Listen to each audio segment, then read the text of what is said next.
मंदी आ रही है, क्या डूब जाएंगे बैंक? बैंकों से 61,000 करोड़ रुपए गायब।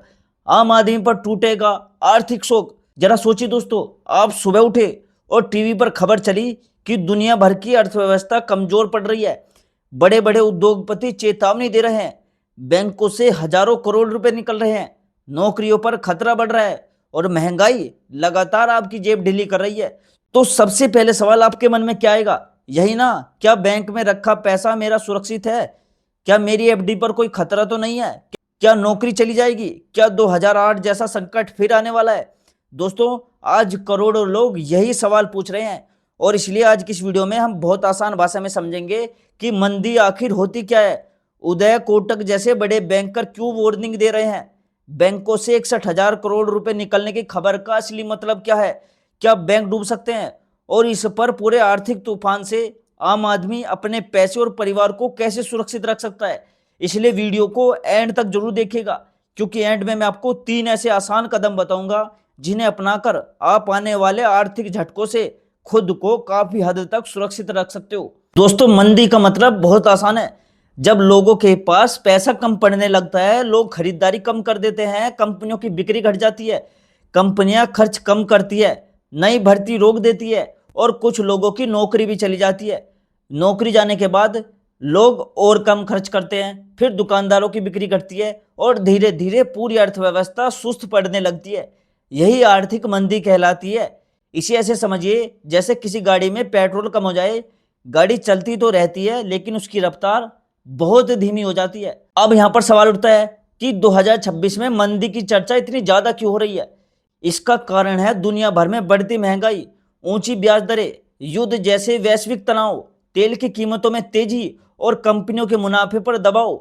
जब ये सारी प्रॉब्लम एक साथ आती है ना, तो अर्थव्यवस्था पर बहुत ज्यादा बोझ पड़ता है। यही वजह है कि दुनिया भर के बड़े इन्वेस्टर और बैंकिंग एक्सपर्ट अब सावधान रहने की सलाह दे रहे हैं। हाल ही में ये खबर सामने आई कि कुछ ही दिनों में बैंकिंग सिस्टम से लगभग 61,000 करोड़ की नकदी निकाली गई। अब इसका मतलब ये नहीं है कि बैंक बंद होने वाले हैं। इसका सीधा अर्थ यह है कि बड़े इन्वेस्टर और जो संस्थाएं हैं अपने पैसे को ज्यादा सुरक्षित और तुरंत उपलब्ध रूप में रखना चाह रहे हैं। इसे ऐसे समझिए, जब मौसम खराब होने वाला हो तो समझदार लोग पहले से छाता खरीद लेते हैं। ठीक वैसे ही बड़े इन्वेस्टर पहले से सावधानी बरत रहे हैं। भारत के जाने माने बैंकर उदय कोटक ने भी आर्थिक जोखिमों को लेकर चिंता जताई है। जब इतने अनुभवी व्यक्ति सतर्क रहने की सलाह देते हैं, तो हमें भी अपने पैसों के बारे में गंभीरता से सोचना चाहिए। उनका मैसेज साफ है कि आने वाले टाइम में नकदी का महत्व बढ़ेगा, ज्यादा कर्ज लेना खतरनाक हो सकता है और आर्थिक अनुशासन अपनाना बहुत जरूरी हो जाएगा। अब यहां पर सबसे बड़ा सवाल है, क्या बैंक डूब सकते हैं? दोस्तों, भारत की बैंकिंग व्यवस्था काफी मजबूत है। बड़े बैंक लगातार निगरानी में रहते हैं और उन पर सख्त नियम लागू होते हैं। इसलिए सामान्य लोगों को तो घबराने की जरूरत नहीं है बिल्कुल भी। लेकिन समझदारी यही है कि सारा पैसा एक ही बैंक में ना रखो। अगर आपके पास बड़ी राशि है तो उसे अलग अलग बैंकों में और अलग अलग साधनों में बांट कर रखो। अगर आपकी मेहनत की कमाई सेविंग अकाउंट या एफडी में रखी है तो अच्छी बात है, लेकिन यह भी जरूरी है कि आप अपनी सारी रकम लंबे टाइम के लिए लॉक ना कर दो। कुछ पैसा हमेशा ऐसे रखो जो जरूरत पड़ने पर तुरंत निकाला जा सके, और यही पैसा आपका इमरजेंसी फंड होगा। अब बात करते हैं महंगाई की। आपने देखा होगा कि कई बार किसी चीज की कीमत वही रहती है लेकिन उसका वजन कम हो जाता है। पहले बिस्कुट का पैकेट 100 ग्राम आता था, अब वही 85 ग्राम हो गया। कीमत वही है। इसे श्रिंकफ्लेशन कहा जाता है, यानी आप उतने ही पैसे में कम सामान खरीद रहे हो। पेट्रोल और डीजल महंगे होने से ट्रांसपोर्ट का खर्चा बढ़ जाता है और फिर सब्जियों से लेकर दूध तक हर चीज महंगी हो जाती है। रियल एस्टेट पर भी मंदी का असर पड़ता है। जब लोगों की इनकम पर दबाव आता है और लोन महंगे हो जाते हैं तो प्रॉपर्टी की मांग भी कम हो जाती है। ऐसे में कुछ बिल्डर कम कीमत पर फ्लैट बेचने को तैयार हो जाते हैं। इसे डिस्ट्रेस सेल कहा जाता है। यानी अगर आपके पास नगद पैसा है और आपने सही जांच पड़ताल की है तो आपको बेहतर डील भी मिल सकती है। नौकरी पेशा लोगों के लिए तो ये टाइम बहुत इंपॉर्टेंट है। मंदी के दौरान कंपनियां नई भर्ती रोक सकती है, बोनस घटा सकती है या कर्मचारियों की संख्या कम कर सकती है।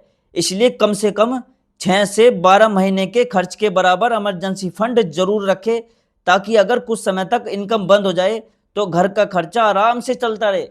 अब बात करते हैं उन 3 कदमों की जो इस आर्थिक अनिश्चितता में आपकी ढाल बन सकते हैं।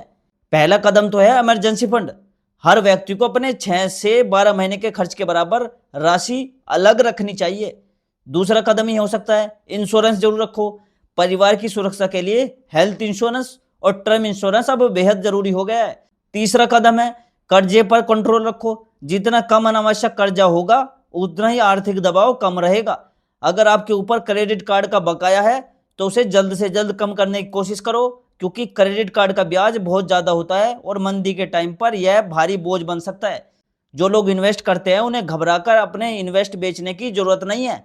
लंबी अवधि के इन्वेस्टरों के लिए अनुशासन बनाए रखना सबसे महत्वपूर्ण होता है। वहीं थोड़ी मात्रा में गोल्ड रखना भी अनिश्चित टाइम में संतुलन देने में हेल्प कर सकता है।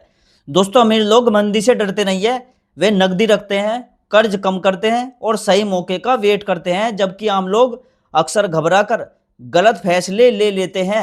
इसलिए जरूरी है कि आप अफवाहों से दूर रहो और केवल सोच समझ कर निर्णय लो। आज ही अपने सभी बैंक खातों की जांच करो, नॉमिनी अपडेट करो, इमरजेंसी फंड बनाना शुरू करो, अनावश्यक खर्चे कम कर दो और अपनी जो बीमा पॉलिसी है उसकी समीक्षा करो। यही छोटे छोटे कदम आने वाले टाइम में आपको बड़ी परेशानी से बचा सकते हैं।